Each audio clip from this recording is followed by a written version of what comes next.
Reprise des questions. Resuming questions, the Honourable Member for Saanich Gulf Islands. The Honourable Member from Saanich Gulf Islands. Thank you, Mr. Speaker. I appreciate the opportunity to participate in this historic, unprecedented occasion. I'd like to put this question through you, Mr. Speaker, to Mr. Firth. I know he will not have them with him at the moment, but will he provide to Parliament, through the Speaker and to the Operations Committee, the full list of all website domains that he has registered or requested to be registered in pursuit of his business as an IT staffing firm? Mr. Firth. Mr. Speaker, I can do that. The Honourable Member from Saanich Gulf Islands. Thank you. I'd like to review some of the answers that the witness gave earlier today. To the Honourable Member for Skeena, Bulkley Valley, when asked if he would like to have had, if he thinks back on it and reflects on his answers to committee, if he wished he'd answered differently. And his answer was he wishes he could have answered more concisely.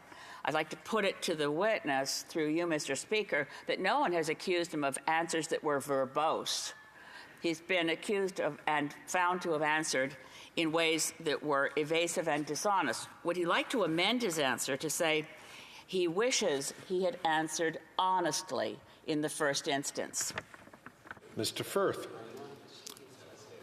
Mr. Speaker, again, as a result of this abolishment, there's a lot of mistakes that I've made. That's why I was here. So the answer would be yes. Thank you. The Honourable Member from Saanich Gulf Islands. In response to questions from the Honourable Member for Mégantic Érable, he similarly had said earlier today, I made mistakes.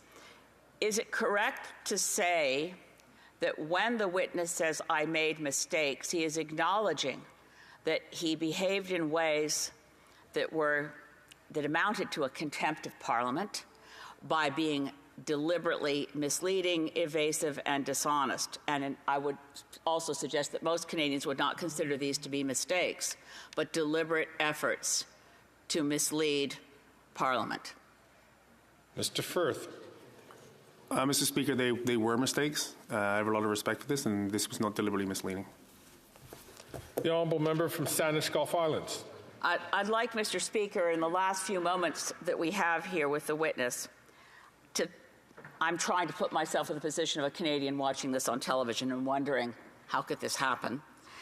I think it's clear on a factual basis and respecting this place and everyone in it that there's been here, this example, as the Auditor General has found, as the Ombudsman has found, an appalling failure of our procurement process that's completely unacceptable.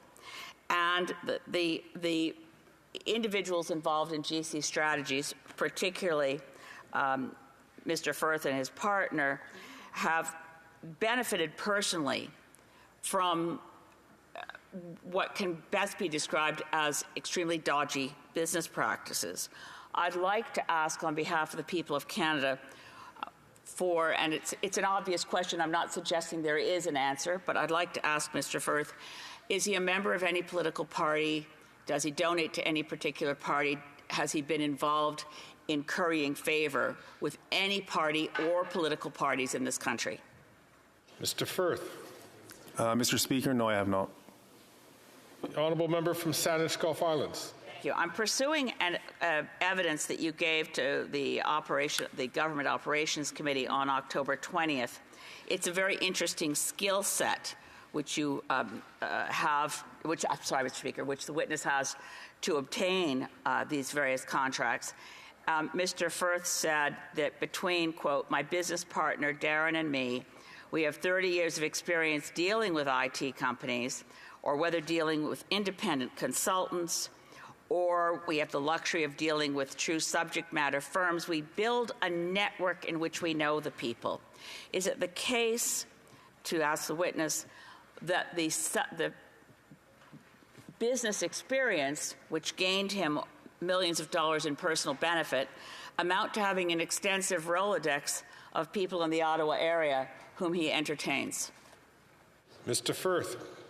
Mr. Speaker, it has afforded us the luxury of having a large Rolodex of resources we can use and get them contracts within the federal government. Remaining very brief question to the honourable member from Saanich Gulf Islands. Mr. Firth, given the experience here and knowing that you have health challenges, all I can say is, aren't you ashamed? Mr. Firth. Mr. Speaker, do I have to answer that? Yes, yes, you do. No, I am not ashamed. I think It is my duty to inform the House that Mr. Firth's presence at the bar is no longer required.